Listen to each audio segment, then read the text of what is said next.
নমস্কার বন্ধুরা, বৈশাখী রসই অ্যান্ড ব্লগ থেকে আজ আমি মিষ্টি শুক্তো বানিয়ে দেখাচ্ছি। মিষ্টি শুক্তো আপনারা তো সবাই খেয়েছেন। আজ আমি আপনাদেরকে আমি যেভাবে বানাই আপনাদের সাথে শেয়ার করছি। এইটা মশলা বানানোর জন্য গোটা জিরা, গোটা সর্ষে এটা কড়াইয়ের মধ্যে দিয়ে দেব। করলাগুলো একটু ভেজে নেব। বেগুনগুলো আমার ভাজা হয়ে গেছে। আর আমি এই সমস্ত সবজি এখন এই কড়াইয়ের মধ্যেই দিয়ে দিচ্ছি। এবার যে আদাটা নিয়েছিলাম সেটা ছিঁচে এর মধ্যে দিয়ে দেব।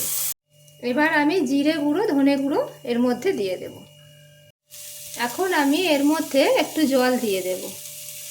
তো আমি এবার বেগুন আর এই করলা যে ভেজে রেখেছি এগুলো এর মধ্যে দিয়ে দিচ্ছি। এই দুধটা এর মধ্যে ঢেলে দিচ্ছি। একটু চিনি দিয়ে দিচ্ছি।